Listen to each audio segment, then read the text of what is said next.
Hello everyone, welcome to JM studies. ఈ వీడియోలో మనం 2024 ఏప్రిల్ 25, 26వ తేదీల కరెంట్ అఫైర్స్ డిస్కస్ చేద్దాం. ఓకే, ఫస్ట్ వన్ చూద్దాం. ఇటీవల వార్తల్లో పేర్కొన్న క్రిస్టల్ మేజ్ 2 అంటే ఏమిటి? కరెక్ట్ ఆన్సర్ బాలిస్టిక్ క్షిపణి. ఇండియన్ ఎయిర్ ఫోర్స్ ఇటీవల రాక్స్ అనే పిలువబడే క్రిస్టల్ మేజ్ 2 క్షిపణిని విజయవంతంగా పరీక్షించింది. ఇజ్రాయెల్ నుండి ఉద్భవించి ఈ వాయు ప్రయోగ మధ్యస్థ శ్రేణి బాలిస్టిక్ క్షిపణి దీర్ఘ శ్రేణి రాడార్లు మరియు వాయు రక్షణ వ్యవస్థలు వంటి అధిక విలువైన స్థిరమైన మరియు పునఃస్థాపన చేయగల ఆస్తులను లక్ష్యంగా చేసుకోవడానికి రూపొందించబడింది. 250 కిలోమీటర్ల పరిధితో దాని ముందున్న క్రిస్టల్ మేజ్ 1తో పోలిస్తే ఇది విస్తరించిన స్టాండ్ ఆఫ్ రేంజ్ సామర్థ్యాలను కలిగి ఉంది. చొచ్చుకుపోయే లేదా బ్లాస్ట్ ఫ్రాగ్మెంటేషన్ వార్ హెడ్ల ఎంపికలతో ఇది జీపీఎస్ నిరాకరించిన పరిసరాలలో ప్రభావవంతంగా ఉంటుంది. నెక్స్ట్ వన్ చూద్దాం. జాతీయ పంచాయతీరాజ్ దినోత్సవంగా ఏ రోజున జరుపుకుంటారు? Correct answer April 24. 1993లో 73వ రాజ్యాంగ సవరణ చట్టం అమలుకు గుర్తుగా ప్రతి సంవత్సరం ఏప్రిల్ 24న భారతదేశము జాతీయ పంచాయతీరాజ్ దినోత్సవాన్ని జరుపుకుంటుంది. ఈ సవరణ గ్రామం బ్లాకులలో పంచాయతీరాజ్ సమస్యలతో స్థానిక పాలన యొక్క 3 స్థాయి వ్యవస్థలను ఏర్పాటు చేసింది మరియు జిల్లా స్థాయిలు పంచాయతీరాజ్ మంత్రిత్వ శాఖచే నిర్వహించబడిన ఈ దినోత్సవం అట్టడుగు ప్రజాస్వామ్యాన్ని గౌరవిస్తుంది. నెక్స్ట్ వన్ చూద్దాం. ఇటీవలే భారతదేశపు అత్యంత తేలికైన బుల్లెట్ ప్రూఫ్ జాకెట్ను ఏ సంస్థ అభివృద్ధి చేసింది? Correct answer DRDO. Defence research and development organisation దేశం యొక్క అత్యంత తేలికైన బుల్లెట్ ప్రూఫ్ జాకెట్ను రూపొందించడం ద్వారా ఒక మైలురాయిని సాధించింది. ఇది బిఐఎస్ ముందుగొండు సామగ్రి యొక్క లెవెల్ 6 ముప్పును తట్టుకునేలా రూపొందించబడింది. ఇటీవల ఛత్తీస్గఢ్లోని టీబీఆర్ఎల్లో పరీక్షించబడింది. ఇది మెరుగైన రక్షణ కోసం నవల పదార్థాలు మరియు ప్రక్రియలను కలిగి ఉంది. Front hard arm panel polymer బ్యాంకింగ్లతో ఏకశిల సెరామిక్ ప్లేట్లను ఉపయోగిస్తుంది. రక్షణ మంత్రిత్వ శాఖ ధృవీకరించినట్లుగా మిషన్ల సమయంలో ఆపరేటివ్లకు మన్నిక మరియు సౌకర్యాన్ని అందిస్తుంది. నెక్స్ట్ వన్ చూద్దాం. ఇటీవల రవాండా భద్రత, ఆశ్రయం మరియు ఇమ్మిగ్రేషన్ బిల్లును ఏ దేశం ఆమోదించింది? Correct answer United Kingdom. United Kingdom safety of Rwanda ఆశ్రయం మరియు ఇమిగ్రేషన్ బిల్లును ఆమోదించింది. చిన్న పడవల ద్వారా అక్రమ ప్రవేశాన్ని నిరోధించడానికి కొంతమంది ఆశ్రయం కోరేవారిని రవాండాకు బహిష్కరించడానికి అనుమతినిచ్చింది. 2022లో మాజీ ప్రధాని బోరిస్ జాన్సన్ ప్రతిపాదించిన ఈ బిల్లు వలసదారుల రక్షణను మెరుగుపరిచే ఒప్పందాన్ని అనుసరిస్తుంది. రవాండాలో ప్రాసెసింగ్ కోసం వలసదారులను బహిష్కరించే విమానాలు 10 నుండి 12 వారాల్లో ప్రారంభం కానున్నాయి. ఇది యూకే ఇమిగ్రేషన్ విధానంలో ఒక ముఖ్యమైన దశను సూచిస్తుంది. నెక్స్ట్ వన్ చూద్దాం. వరల్డ్ ఇమ్యునైజేషన్ వీక్ 2024 థీమ్ ఏమిటి? కరెక్ట్ ఆన్సర్ హ్యూమన్లీ పాసిబుల్, అందరికీ ఇమ్యునైజేషన్. వ్యాక్సిన్ల ప్రాముఖ్యతను తెలియజేసేందుకు ఏటా ఏప్రిల్ 24 నుంచి 30 వరకు వరల్డ్ ఇమ్యునైజేషన్ వీక్ని జరుపుకుంటారు.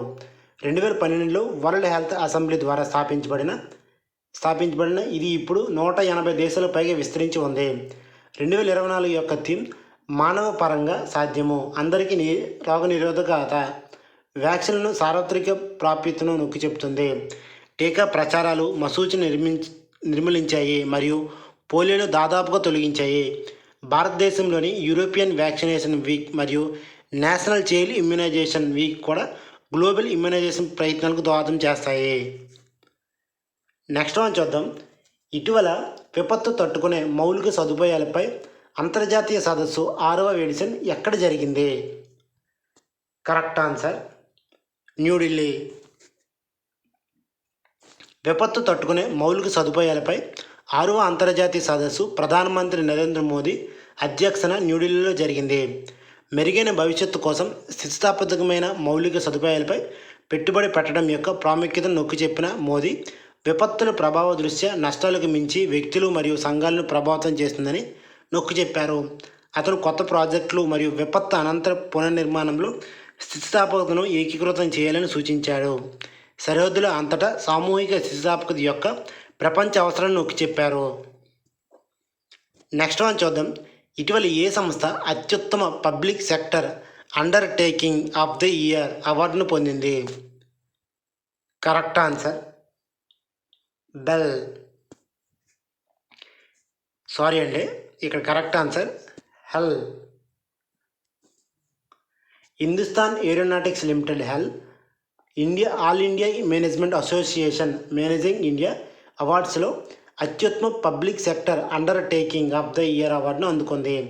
ఉపాధ్యక్షుడు జగదీప్ ధన్కర్ ఏప్రిల్ 23న ఢిల్లీలో అవార్డును ప్రదానం చేశారు. మార్చి 31, 2024తో ముగిసే ఆర్థిక సంవత్సరంలో హెల్ 29,810 కోట్లకు పైగా రికార్డు ఆదాయాన్ని సాధించింది. ఇది 11% వృద్ధిని సాధించింది. ఏఐఎంఏ 1957లో స్థాపించబడింది. భారతదేశం అంతటా మేనేజ్మెంట్ నైపుణ్యాన్ని ప్రోత్సహిస్తుంది, వృత్తిని అభివృద్ధి చేయడానికి వివిధ రంగాలతో సహకరిస్తుంది. నెక్స్ట్ వన్ చూద్దాం. కలేసర్ వన్యప్రాణుల అభయారణ్యం ఇటీవల వార్తల్లో కనిపించింది. ఇది ఏ రాష్ట్రంలో ఉంది? Correct answer Haryana. హర్యానాలోని యమునానగర్ జిల్లా తూర్పు భాగంలో ఉన్న కలేసర్ వన్యప్రాణుల అభయారణ్యంలో తూర్పున యమునా నదితో హిమాలయాల్లోని శివాలిక్ పర్వత ప్రాంతంలోని నెలకొని ఉన్న 4 ప్రతిపాదిత ఆనకట్టల నిర్మాణాన్ని సుప్రీంకోర్టు నిలిపివేసింది.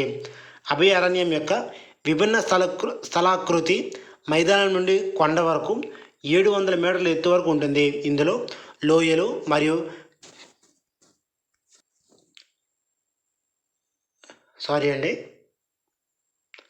లోయలు మరియు కాలానుగుణంగా నదులను కలిగి ఉంటుంది. దాని గొప్ప వృక్షజాలంలో సాల్, కైర్ మరియు సీసం చెట్లు ఉన్నాయి. అయితే జంతుజాలంలో చిరుతలు, జింకలు, హైనాలు మరియు వివిధ పక్షి జాతులు ఉన్నాయి. నెక్స్ట్ వన్ చూద్దాం.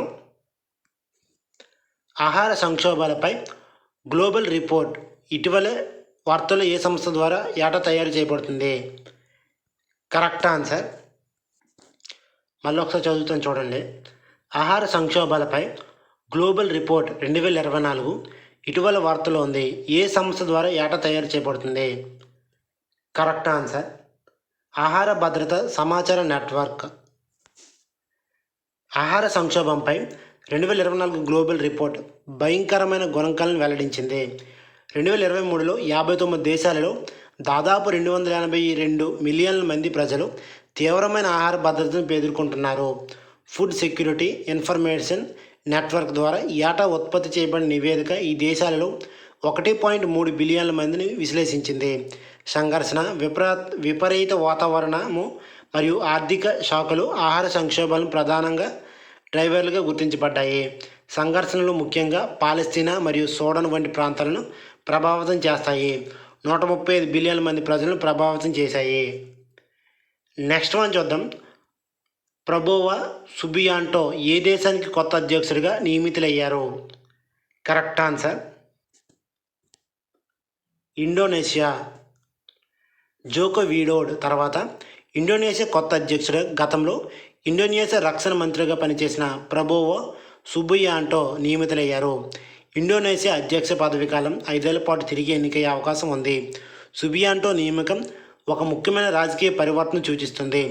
ఇండోనేషియాలో ప్రజాస్వామ్య ప్రక్రియలను హైలైట్ చేస్తుంది.